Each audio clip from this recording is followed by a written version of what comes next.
Hello students, welcome to my channel. आज हम civil engineering का एक मेन सब्जेक्ट शुरू करने जा रहे हैं जिसका नाम है स्ट्रक्चरल एनालिसिस। तो चलिए शुरू करते हैं।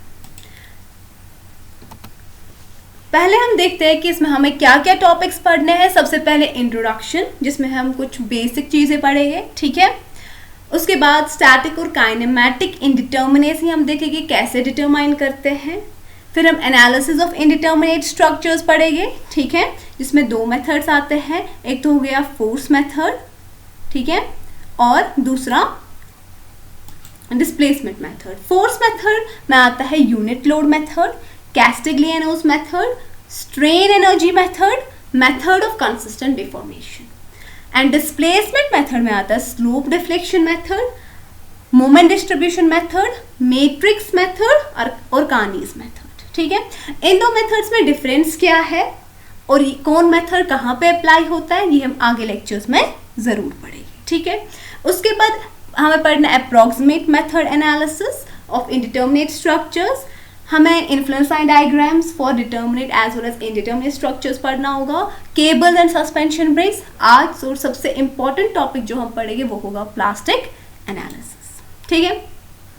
अब चलिए शुरू करेंगे इंट्रोडक्शन से। स्ट्रक्चरल एनालिसिस होता क्या है? स्ट्रक्चर एनालिसिस एक ऐसा सब्जेक्ट है जिसमें हम ये देखते हैं कि स्ट्रक्चर या कोई भी मेंबर ऑफ अ स्ट्रक्चर कैसे बिहेव करेगा जब उस पर एक्सटर्नल लोडिंग एक्ट करती है, ठीक है। मैं रिपीट करूंगी, स्ट्रक्चर एनालिसिस एक ऐसा सब्जेक्ट है जिसमें हम डिटरमाइन करते हैं कि स्ट्रक्चर या मेंबर ऑफ अ स्ट्रक्चर कैसे बिहेव करता है जब भी उस पर एक्सटर्नल लोडिंग एक्ट करती है, ठीक है। It's a method of finding out how a structure or member of a structure behaves when subjected to external forces, ठीक है। तो इसमें हम क्या डिटरमाइन करते हैं? इसमें हम डिटरमाइन करते हैं shear force, bending moment, stress, strain, ठीक है, स्लोप, डिफ्लेक्शन, ये सब चीज़ें हम इसमें डिटरमाइन करते हैं, ठीक है। ये चीज़ें डिटरमाइन करके हमें पता चलता है कि जब भी कोई फोर्स एक्ट करेगा स्ट्रक्चर पे तो डिफरेंट पॉइंट्स पे shear force, bending moment, stress, strain, deflection क्या होगा, ठीक है ना। और जब हम ये चीज़ें डिटरमाइन करेंगे, विजुअलाइज करेंगे ये चीज़ें, तब जाके हम स्ट्रक्चर को डिज़ाइन कर सकते हैं, ठीक है। That means structure analysis it provide the basis, ये बेसिस प्रोवाइड करता है स्ट्रक्चरल डिज़ाइन के लिए, ठीक है। अब जो स्ट्रक्चर है ये कुछ भी हो सकता है। It can be building, it can be bridge, it can be retaining walls, it can be foundations or anything else, ठीक है। और जो ये different structures होते हैं ये बने होते हैं different members के, जैसे क्या, beams और columns के, ठीक है। जो ये different स्ट्रक्चर मेंबर्स होते हैं इनको कनेक्ट करना होता है। कैसे हम कनेक्ट करते हैं? Bye means of different supports और जॉइंट्स, ठीक है। अब हम डिफरेंट टाइप्स ऑफ सपोर्ट्स पढ़ेंगे, ठीक है ना। तो सबसे पहले होगा हिंज और पिन जॉइंटेड सपोर्ट, ठीक है। हिंज या पिन जॉइंटेड सपोर्ट ये अलाउ नहीं करता है ट्रांसलेशन किसी भी डायरेक्शन में, वेदर इट बी एक्स और वाई डायरेक्शन, बट इसमें रोटेशन पॉसिबल है, यानी कि ये अलाउ करता है रोटेशन, ठीक है। मतलब क्या हुआ? ये रेस्ट्रिक्ट करेगा मोशन हॉरिजॉन्टल डायरेक्शन में, ये रेस्ट्रिक्ट करेगा मोशन वर्टिकल डायरेक्शन में, लेकिन ये रोटेशन अलाउ करेगा। जब रोटेशन ये अलाउ करेगा तो उसमें कोई भी मूवमेंट डेवलप नहीं होगा, ठीक है। दैट मीन्स एम यहाँ पे 0 होगा, ठीक है। और एक चीज आप याद रखेंगे, जिस डायरेक्शन में ये रेस्ट्रिक्ट करता है मोशन को उसी डायरेक्शन में रिएक्शंस डेवलप हो जाती है, ठीक है। सिंस हिंज सपोर्ट जो है वो रिस्ट्रिक्ट करता है मोशन वर्टिकल और हॉरिजॉन्टल डायरेक्शन में, तो यहाँ पे रिएक्शंस डेवलप हो जाएगी किस में? वर्टिकल डायरेक्शन में और हॉरिजॉन्टल डायरेक्शन में, आर वर्टिकल और R horizontal. Means hinge support जो है यहाँ पे दो रिएक्शंस हैं, आर हॉरिजेंटल आर वर्टिकल, और मोमेंट यहाँ पे 0 होगा। ठीक है, तो इसका रिप्रेजेंटेशन ऐसे है, एक ट्राइंगल है जिसे नीचे हैचिंग की हुई है। ठीक है ना, ये एक प्रैक्टिकल एग्जाम्पल है। ठीक है, इसकी देख लीजिए आप, ये एक स्ट्रक्चर है।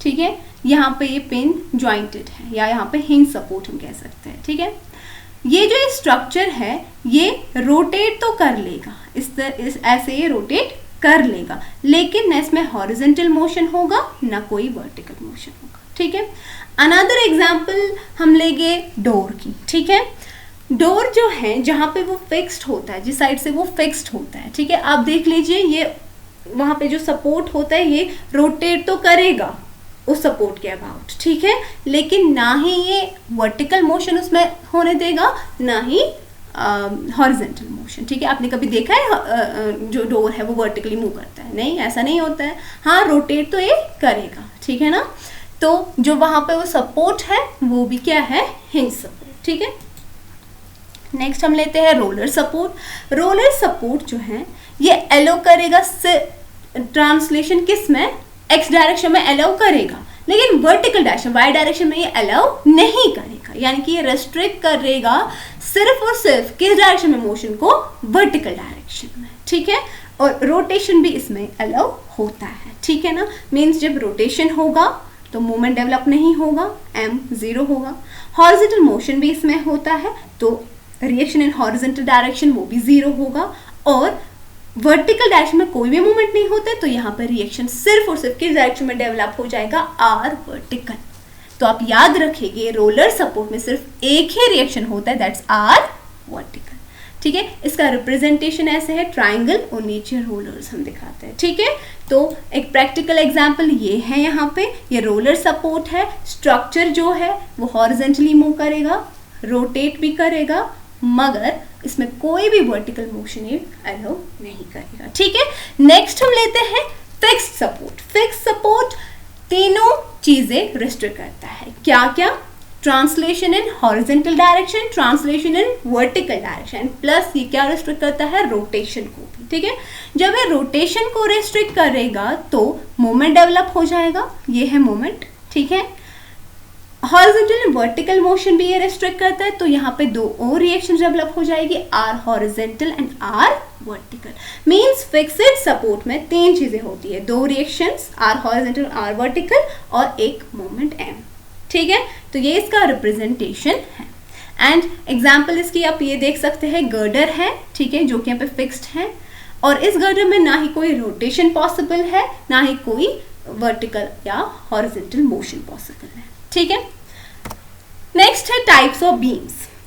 कोई भी स्ट्रक्चर अगर हम देखेंगे वो या तो स्टैटिकली डिटर्मिनेट होता है या तो स्टैटिकली इनडिटर्मिनेट होता है। ठीक है ना, अब ये स्टैटिकली डिटर्मिनेट और स्टैटिकली इनडिटर्मिनेट होता क्या है। ठीक है, स्टैटिकली डिटर्मिनेट वो स्ट्रक्चर होता है, ठीक है ना, जिसमें सारे अननोन फोर्सेस हम डिटरमाइन कर सकते हैं यूजिंग इक्वेशंस ऑफ इक्विलिब्रियम। ठीक है ना, ठीक है, इक्वेशंस ऑफ इक्विलिब्रियम हम देख लेंगे। ठीक है ना, तो हम ऐसे कह सकते हैं structure is said to be statically determinate if all the unknown forces can be determined using equations of static equilibrium. ठीक है, अननोन फोर्सेस क्या है, यहाँ पे रिएक्शंस जो डेवलप होती है सपोर्ट्स पे वो बन जाती है अननोन फोर्सेस, तो वो हमें डिटरमाइन करना होता है। ठीक है, जब ये अननोन फोर्सेस हम डिटरमाइन कर सकते हैं यूजिंग इक्विलिब्रियम इक्वेशंस, ठीक है ना, तो उसे कहते हैं स्टैटिकली डिटर्मिनेट स्ट्रक्चर। ठीक है, या हम ऐसे भी कह सकते हैं जिसमें नंबर ऑफ अननोन फोर्सेस होगा बराबर नंबर ऑफ इक्विलिब्रियम इक्वेशंस, तो उसको स्टैटिकली डिटर्मिनेट स्ट्रक्चर कहेंगे। ठीक है ना, जब इक्वेशंस होगी बराबर अननोन्स के, ऑब्वियसली वी नो कि वो अननोन्स हम फाइंड आउट कर सकते हैं। तो इसमें एग्जांपल्स आती है simply supported beam, cantilever beam, overhang beam. ठीक है ना, ये तीनों डिफरेंट टाइप्स ऑफ बीम्स हैं जो हम आगे पढ़ लेंगे। इनमें सिर्फ डिफरेंस कहाँ पे है, सपोर्ट कंडीशंस में। ठीक है, उसके बाद स्टैटिकली इनडिटर्मिनेट स्ट्रक्चर। ठीक है ना, स्ट्रक्चर को तब हम कहेंगे स्टैटिकली इनडिटर्मिनेट अगर हम ये सॉल्व नहीं कर सकते हैं using equations of static equilibrium. ठीक है, मतलब क्या है, जिसमें नंबर ऑफ अननोन फोर्सेस ज्यादा होगा, ग्रेटर देन होगा नंबर ऑफ इक्विलिब्रियम इक्वेशंस। ठीक है, मींस इक्वेशंस कम है, अननोन ज्यादा है, तो वो सॉल्व तो नहीं होगा। ठीक है, तो उसको सॉल्व करने के लिए हमें कुछ एडिशनल इक्वेशंस चाहिए होते हैं, जिन्हें हम कहते हैं कंपैटिबिलिटी इक्वेशंस। ठीक है, क्या कहते हैं, कंपैटिबिलिटी इक्वेशंस। तो इसमें एग्जांपल्स आते हैं fixed beam, continuous beam and proper cantilever beam. ये भी हम आगे देख लेंगे। ठीक है, तो अब आप ये कहोगे कि अगर नंबर ऑफ अननोन फोर्सेस कम होगा, ठीक है ना, कम होगा किससे, नंबर ऑफ इक्विलिब्रियम इक्वेशन से। ठीक है, स्टैटिकली डिटर्मिनेट में इक्वल है, स्टैटिकली इंडिटर्मिनेट में ग्रेटर है, लेकिन अगर ये लेस होगा, नंबर ऑफ अननोन्स कम होगा नंबर ऑफ इक्वेशन से, तो उस केस में हम कहेंगे कि जो स्ट्रक्चर होता है वो अनस्टेबल होता है। ठीक है, वो स्ट्रक्चर क्या होता है, अनस्टेबल। ठीक है, चलिए नेक्स्ट, कंपैटिबिलिटी कंडीशन। अभी हमने स्टैटिकली इंडिटर्मिनेट स्ट्रक्चर्स में देखा कि हमें कुछ एडिशनल इक्वेशन चाहिए होती है स्ट्रक्चर को सॉल्व करने के लिए। ठीक है, तो वो एडिशनल इक्वेशन उन्हें हम कहते हैं कंपैटिबिलिटी इक्वेशंस, और वो हम डिटरमाइन करते हैं using compatibility condition. Compatibility condition क्या है, ये वो कंडीशंस या वो रेस्ट्रिक्शंस हैं जो हम लगाते हैं किसी स्पेसिफिक पॉइंट पे, जैसे कि सपोर्ट पे या किसी भी जॉइंट पे हम लगाते हैं अगेंस्ट डिफॉर्मेशन। ठीक है ना, मैं आपको इस तरह समझाती हूँ। हमारे पास एक स्ट्रक्चर है जो कि दो एंड्स पे फिक्स्ड है, और ये जो स्ट्रक्चर दो एलिमेंट्स का बना है। ठीक है, part A B and part B C.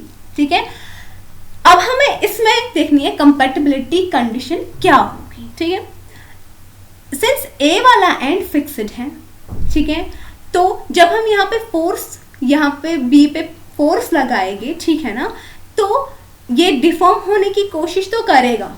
ठीक है, ए बी डिफॉर्म होने की कोशिश करेगा, लेकिन डिफॉर्मेशन इस ए बी का with respect to this point A, यहाँ पे फिक्स्ड एंड के पास डिफॉर्मेशन वो जीरो होगा, क्योंकि फिक्स्ड एंड अलाउ नहीं करता है कोई भी डिफॉर्मेशन। ठीक है, that mean deformation of A B with respect to A zero होगा। ऐसे ही deformation of B C with respect to C, क्योंकि सी भी फिक्स्ड है तो वो भी जीरो होगा। ठीक है, deformation of A B with respect to A is zero, deformation of B C with respect to C is zero. ठीक है, अब deformation of A B with respect to B, B तो डिफॉर्म होगा क्योंकि इस पे फोर्स लग रहा है, लेकिन जितना ये एक्सपैंड होगा, ठीक है, उतना ये कंट्रैक्ट होगा, जितना ये कंट्रैक्ट होगा उतना ही एक्सपैंड होगा। दैट मीन्स जितनी इसमें डिफॉर्मेशन आएगी ए बी में विद रिस्पेक्ट टू बी, वो किसके बराबर होगा, deformation in B C with respect to B. तो क्या कंडीशंस बनती हैं, कंपैटिबिलिटी कंडीशंस देख लीजिए। Deformation of A B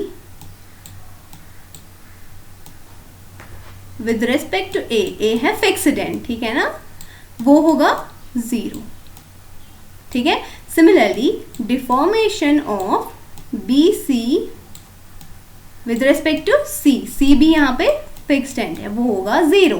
and deformation of A B with respect to B, B है जिस पॉइंट पे फोर्स है और जिस पॉइंट पे इनका जॉइंट है, ठीक है ना, is equal to deformation of B C with respect to B, है ना, यानी कि जितना ए बी में डिफॉर्मेशन आएगा, जितना इस ए बी में डिफॉर्मेशन आएगा विद रिस्पेक्ट टू बी, उतना इसमें भी आएगा, बट अपोजिट, जैसे कि अगर ये एक्सपैंड हो रहा है ये कंट्रैक्ट होगा, अगर ये कंट्रैक्ट हो रहा है ये एक्सपैंड होगा। ठीक है, तो ये तीन कंडीशंस बनती है कंपैटिबिलिटी कंडीशंस। ठीक है ना, और इन तीन कंडीशंस को यूज करके हम सॉल्व कर सकते हैं इनडिटर्मिनेट स्ट्रक्चर। ठीक है, होप कि आपको ये समझ आया होगा।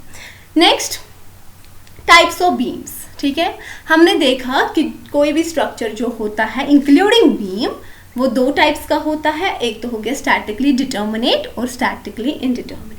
स्टैटिकली डिटर्मिनेट में क्या क्या आता था, ठीक है, simply supported beam, overhanging beam और cantilever beam. Simply supported beam में क्या है, जो एंड्स होते हैं वो सिंपली सपोर्ट होते हैं, किससे, या तो हिंज सपोर्ट से या तो रोलर सपोर्ट से। ठीक है, नेक्स्ट है ओवरहैंगिंग बीम। ओवरहैंगिंग बीम बिल्कुल इसी तरह होता है सिंपली सपोर्ट बीम, लेकिन इसमें सपोर्ट के आगे भी कुछ लेंथ होती है जिन्हें हम कहते हैं ओवरहैंग। ठीक है, तो ये या तो एक ही साइड से हो सकता है या तो दोनों साइड से हो सकता है। ठीक है, then cantilever beam. Cantilever beam ऐसा बीम है जिसका एक एंड फिक्स्ड होगा, एक एंड फ्री। ठीक है, ये थे स्टैटिकली डिटर्मिनेट स्ट्रक्चर। अब नेक्स्ट क्या है स्टैटिकली इनडिटर्मिनेट। उसमें क्या कहता है continuous beam, propped cantilever end fixed beam. Continuous beam वो बीम है जिसमें दो से ज्यादा सपोर्ट्स होंगे, जैसे कि यहाँ पे 3 सपोर्ट्स दिए हैं। ठीक है, तो ये हो गया continuous beam. Next is propped cantilever beam. Propped cantilever beam उसमें एक एंड फिक्स्ड होता है और दूसरा एंड या तो हिंज होता है या तो रोलर सपोर्ट वहां पे होता है, यानी कि ये वहां पे सिंपली सपोर्टेड होता है दूसरा एंड। ठीक है, नेक्स्ट है फिक्स्ड बीम। फिक्स्ड बीम में दोनों एंड्स फिक्स्ड होते हैं। ठीक है, okay. Next is equations of static equilibrium. Equations of static equilibrium कौन से इक्वेशंस है? ठीक है ना, देखिए कोई भी स्ट्रक्चर अगर हम लेके उसको इक्विलिब्रियम में होने के लिए कुछ कंडीशंस होती है। ठीक है, जैसे कि अगर हम स्ट्रक्चर लेंगे उसको इक्विलिब्रियम में रखने के लिए उसमें जो भी फोर्सेस एक्ट करते हैं और जो भी मूवमेंट्स उसमें एक्ट करते हैं उनका रिजल्टेंट क्या होना चाहिए? 0। ठीक है ना, ये तो हमें पता है। ठीक है, देखिए इसी तरह यही कंडीशन लगा के हम इनकी इक्वेशंस निकालते हैं। ठीक है ना, यानी कि रिजल्टेंट 0 हो, इससे ही हम डिटरमाइन करते हैं इनकी इक्वेशंस। ठीक है, फॉर एग्जाम्पल अगर हम 2D स्ट्रक्चर लेते हैं उसमें 3 इक्वेशंस है। ठीक है ना, 2D स्ट्रक्चर में 3 इक्वेशंस है। क्या होगा उसमें, जो कोई भी स्ट्रक्चर अगर हम लेंगे उसमें जो समेशन ऑफ फोर्सेस होगा वो 0 होगा और समेशन ऑफ मोमेंट्स भी जो होगा वो 0 होगा। राइट, तो 2D स्ट्रक्चर में 2 डायरेक्शन में फोर्स एक्ट करता है, एक्स एंड वाई डायरेक्शन में। ठीक है ना, तो यहाँ पे क्या होगा summation of force along x direction is equal to 0, summation of force along y direction is equal to 0 और movement perpendicular इनके एक्ट करता है। ठीक है, तो movement in z direction is equal to 0। तो ये 3 इक्वेशंस बनती हैं इक्वेशंस ऑफ इक्विलिब्रियम किसके लिए? 2D स्ट्रक्चर के लिए। ठीक है, नेक्स्ट अगर हम लेंगे 3D स्ट्रक्चर उसमें क्या बनता है 6 इक्वेशंस। ठीक है, क्योंकि उसमें 3 डायरेक्शंस है, तो क्या होगा वो summation of force in x direction is equal to 0, summation of force in y direction is equal to 0 and summation of force in z direction is equal to 0. Similarly, summation of moment, एक minute sorry,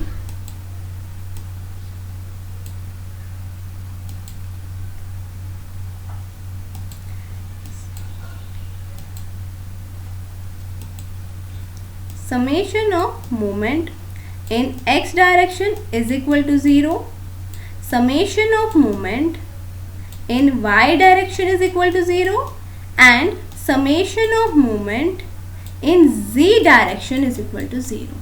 तो 3D structure के लिए 6 equations मिलती है।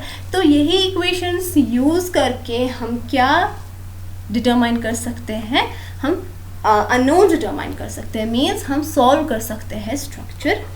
ठीक है ना, okay. अब हम कुछ एग्जाम्पल्स देखते हैं। ठीक है, तो ये आप एक स्ट्रक्चर ले लीजिए। ठीक है,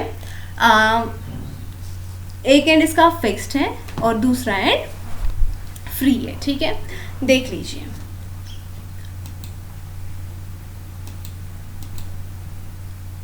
एक एंड इसका फिक्स्ड है, दूसरा एंड इसका फ्री है। ठीक है, तो एंड ए जो है वहां पे कितने अननोन्स हो गए? ठीक है, कितने अननोन्स हो सकते हैं वहां पे? 3, क्योंकि सिंस इट्स फिक्स्ड। ठीक है, सिंस इट्स फिक्स्ड तो यहाँ पे 3 अननोन्स हो गए और एंड बी पे 1 अननोन होगा। ठीक है ना, ठीक है, तो क्या क्या हो गए वो आई विल शो यू। देखिए एंड ए पे वर्टिकल रिएक्शन, ठीक है, हॉरिजेंटल रिएक्शन और मोमेंट डेवलप हो जाएगा। ठीक है, एंड बी पे सिर्फ और सिर्फ वर्टिकल रिएक्शन होगा since it's a roller support. ठीक है, तो नंबर ऑफ अननोन्स इसमें कितने हो गए? अननोन्स यहाँ पे हो गए 3 और 1 होता है 4, तो नंबर ऑफ अननोन्स 4 है। ठीक है, इक्विलिब्रियम इक्वेशंस कितनी है इसमें? Since it's a 2D structure, ठीक है, तो इक्विलिब्रियम इक्वेशंस 3 होंगे। सिंस नंबर ऑफ अननोन्स ज़्यादा है इक्विलिब्रियम इक्वेशन से, तो ये है इनडिटर्मिनेट स्ट्रक्चर, ठीक है, क्या है ये इनडिटर्मिनेट स्ट्रक्चर। तो इस तरीके से हम इनडिटर्मिनेसी डिटरमाइन करते हैं स्ट्रक्चर की, ठीक है। और यहाँ पे डिग्री ऑफ इनडिटर्मिनेसी कितनी होगी, 4 - 3 दैट्स इक्वल टू 1, ठीक है। नेक्स्ट एग्जाम्पल, ये कैंटिलीवर बीम है, ठीक है, इसमें सिर्फ एक ही डायरेक्शन में सपोर्ट है, कौन सा, फिक्स सपोर्ट ए पे, ठीक है ना। तो यहाँ पे 3 अननोन्स हो गए, 3 रिएक्शंस, देखिए वर्टिकल, हॉरिजेंटल और मूवमेंट, ठीक है। तो यहाँ पे अननोन्स कितने हो गए, 3, ठीक है। और इक्विलिब्रियम इक्वेशंस वो तो 2D स्ट्रक्चर के लिए 3 ही होते हैं, तो इसमें अननोन्स बराबर है इक्विलिब्रियम इक्वेशंस के, तो यहाँ पे ये स्ट्रक्चर जो है डिटर्मिनेट स्ट्रक्चर है, ठीक है। मीन्स यहाँ पे डिग्री ऑफ स्टैटिक इनडिटर्मिनेसी कितनी है, 0, since it's a determinate structure, ठीक है। Okay, next free body diagram. Free body diagram तो एक बहुत ही बड़ा वास्ट टॉपिक है जो कि हम आगे डिटेल में ज़रूर पढ़ेंगे, लेकिन यहाँ पे हम थोड़ा सा आइडियाज़ में देंगे, ठीक है ना। फ्री बॉडी डायग्राम क्या है, इट्स अ ड्राइंग, ठीक है ना, किसकी, एक पार्ट हम लेते हैं स्ट्रक्चर की विच इज आइसोलेटेड, जो कि हमने अलग किया होता है बाकी स्ट्रक्चर से, ताकि हम उसमें फोर्सेस डिटरमाइन कर पाए, ठीक है।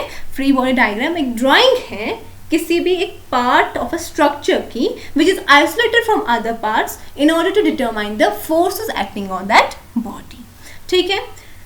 ओके, अब आप देख लीजिए, ये एक स्ट्रक्चर हमारे पास है, ठीक है ना, एक स्ट्रक्चर है, ठीक है, ये एंड इसका फिक्स्ड है, ये एंड इसका फ्री है, ठीक है। इस पे फोर्स एक्ट करता है P1 जो कि इंक्लाइंड फोर्स है, P2, ठीक है, वर्टिकल फोर्स, और मोमेंट M एक्ट कर रहा है इन एंटी क्लॉकवाइज डायरेक्शन। तो फ्री बॉडी डायग्राम बनाने के लिए मुझे ये सपोर्ट रिमूव करना होगा, और इस सपोर्ट की जगह क्या लगाना होगा, रिएक्शंस, जो कि इसकी वजह से डेवलप हो जाएगी, ठीक है ना। फिक्स्ड सपोर्ट है, फिक्स्ड सपोर्ट में 3 रिएक्शंस डेवलप होती है, ठीक है ना, क्या क्या, R इन X डायरेक्शन, R इन Y डायरेक्शन, और मोमेंट डेवलप होता है, राइट। तो इसकी फ्री बॉडी डायग्राम कुछ ऐसे आ जाएगी, ठीक है। ये आप देख रहे हैं कि यहाँ पे मैंने फिक्स सपोर्ट रिमूव किया, इसकी जगह 2 रिएक्शंस AX एंड AY और एक मोमेंट MA आ जाएगा, ठीक है। सिंप्लीफिकेशन के लिए मैंने जो यहाँ पे इंक्लाइंड फोर्स है P1, मैंने इसको रिजॉल्व किया 2 कंपोनेंट्स में, P1X and P1Y along X and Y direction respectively, ठीक है। अब जो ये डायग्राम बन रही है, ये हमें सिर्फ और सिर्फ क्या दिखा रहा है, फोर्सेस एंड मूवमेंट्स। तो ये बन जाती है फ्री बॉडी डायग्राम, ठीक है ना, because it's isolated from every other structure, ठीक है। तो अब इस फ्री बॉडी डायग्राम को यूटिलाइज करके मैं क्या डिटरमाइन कर सकती हूँ, इक्वेशंस ऑफ इक्विलिब्रियम, ठीक है। तो क्या होगी इक्वेशंस ऑफ इक्विलिब्रियम, ठीक है ना। Resultant of force in horizontal direction वो 0 होना चाहिए, resultant of forces in vertical है वो 0 होना चाहिए, और मैं निकालूंगी resultant of moments in Z direction, वो भी 0 होना चाहिए, ठीक है ना। ये होगी इक्वेशंस ऑफ इक्विलिब्रियम, ठीक है। तो देख लीजिए, summation of force in X direction, ठीक है, लेफ्ट टू राइट जो फोर्स जा रहे हैं मैं उनको कन्वेंशन लूंगी पॉजिटिव, ठीक है ना। तो summation of force in X direction आ जाएगा AX, ठीक है, और प्लस B पे एक्ट कर रहे हैं P1X, ठीक है। यहाँ पे एंड B है, यहाँ पे एंड A है, ठीक है। B पे एक्ट कर रहा है हॉरिजॉन्टल फोर्स P1X, ठीक है। ओके, ये आ गई इक्वेशन, मतलब इक्विलिब्रियम इक्वेशन हॉरिजॉन्टल डायरेक्शन में, ठीक है। इसी तरह से summation of force in Y direction, vertical direction में अपवर्ड फोर्सेस में कन्वेंशन लूंगी positive and downward forces negative, ठीक है।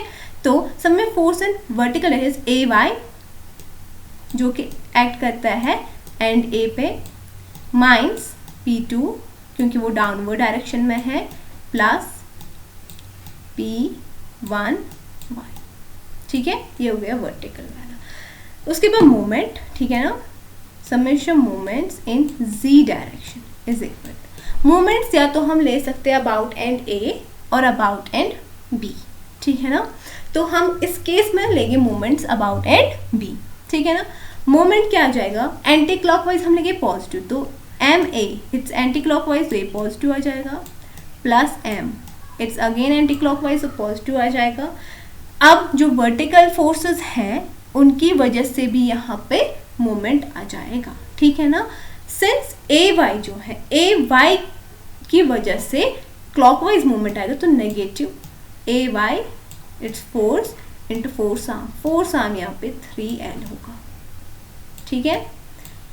उसके बाद P2 की वजह से क्लॉकवाइज मूवमेंट आ जाएगा, सॉरी एंटी क्लॉकवाइज आ जाएगा, ठीक है, तो P2 multiplied by force arm is L, ठीक है, ये बनती है इसकी मोमेंट इक्वेशन, ठीक है। आई विल रिपीट, ये इक्विलिब्रियम इक्वेशंस मैं रिपीट करूंगी, ठीक है, देख लीजिए। Force in horizontal direction is AX, ये हम पॉजिटिव ले रहे हैं, और P1x, ठीक है, आ गया फोर्स इन हॉरिजॉन्टल डायरेक्शन।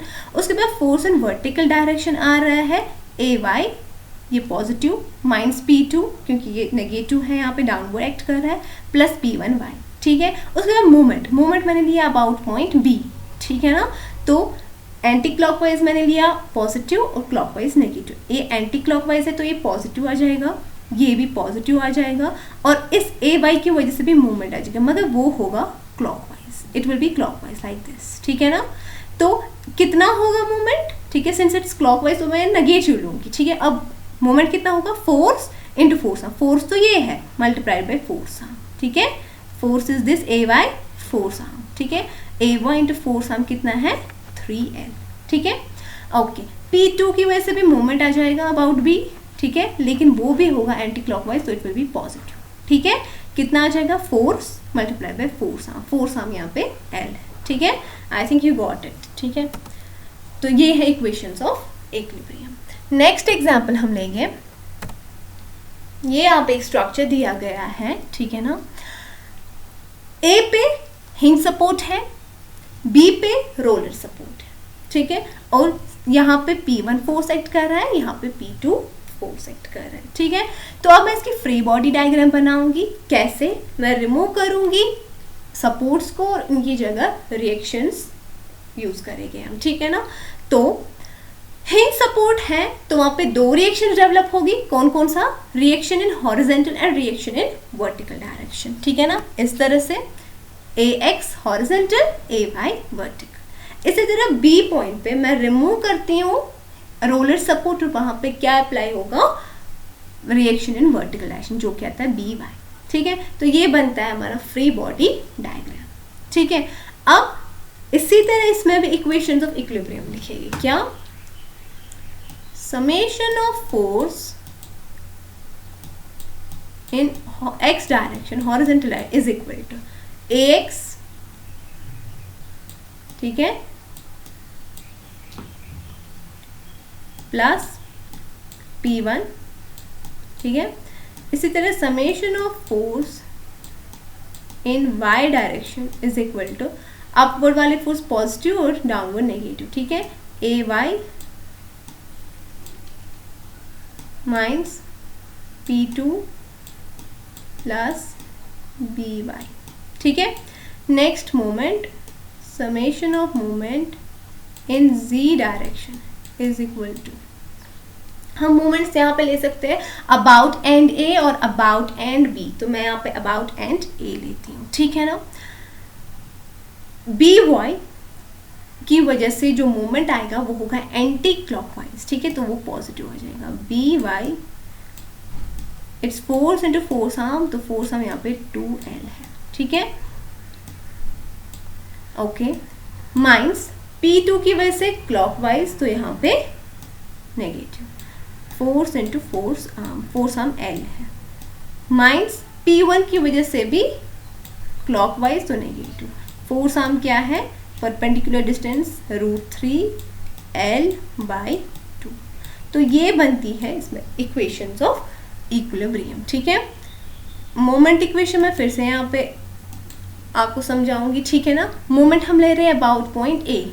ठीक है, तो ये बी वाई की वजह से मोमेंट क्या आ जाएगा, ये एंटी क्लॉक है। ठीक है, this is anti clock, right. तो ये आ जाएगा B Y force into force arm, ये परपेंडिकुलर डिस्टेंस है 2l। ठीक है, अच्छा P2 की वजह से क्लॉक आ जाएगा। ठीक है, तो यहाँ पे नेगेटिव मैंने लिया और फोर्स आर्म आ जाता है L।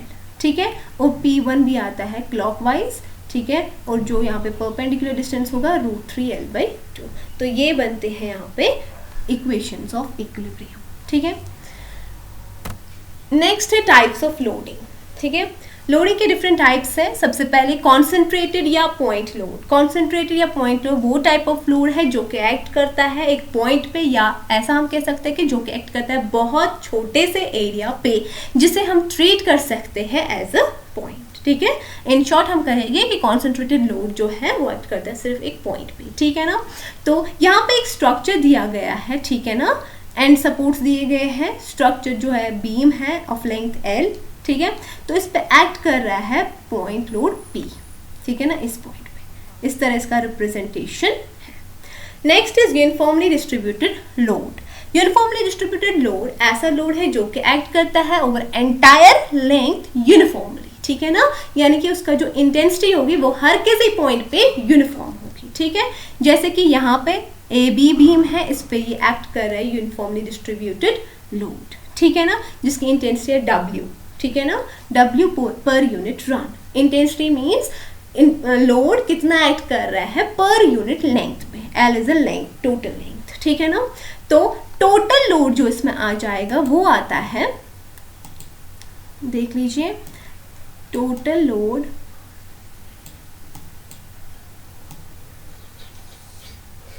is equal to area of rectangle।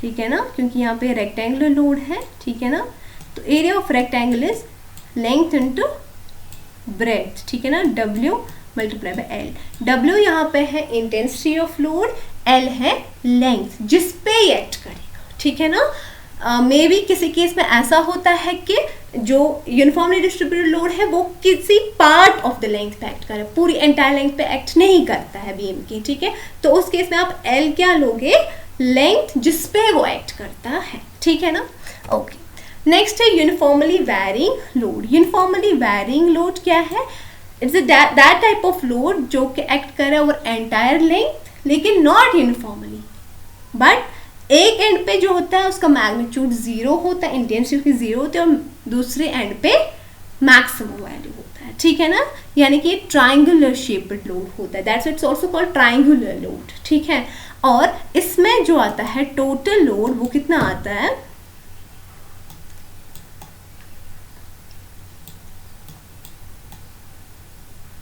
Total load जो इसमें आता है that is area of triangle।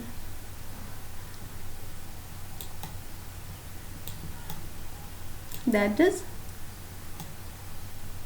half base into altitude। तो ये बनता है WL/2।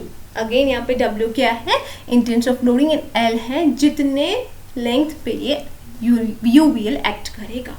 नेक्स्ट है कॉन्सेंट्रेटेड मूवमेंट। कॉन्सेंट्रेटेड मूवमेंट वो मोमेंट है जो कि सिर्फ और सिर्फ एक्ट करेगा एक पॉइंट पे। ठीक है ना, जैसे कि यहाँ पे हमने दिखाया है, इट कैन बी क्लॉकवाइज और it can be anti clockwise. ठीक है, next is uniformly distributed movement. Uniformly distributed movement जो है ये वो मूवमेंट है जो कि एक्ट करता है ओवर एंटायर लेंथ यूनिफॉर्मली। ठीक है ना, UDM। ठीक है, ये यूनिफॉर्मली एक्ट करता है ओवर एंटायर लेंथ। ठीक है, तो इसमें टोटल मूवमेंट जो होगा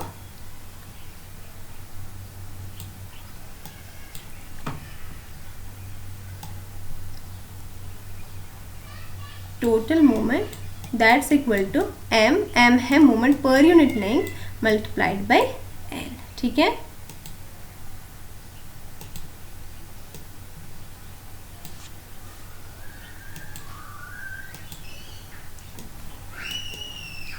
this is total movement is equal to m multiplied by n. ठीक है, बस थैंक यू स्टूडेंट्स. आज हम इस लेक्चर में इतना ही करेंगे. नेक्स्ट लेक्चर हमारा होगा कि हम इनडिटर्मिनेसी कैसे डिटरमाइन करते हैं स्ट्रक्चर्स की. ठीक है, थैंक यू.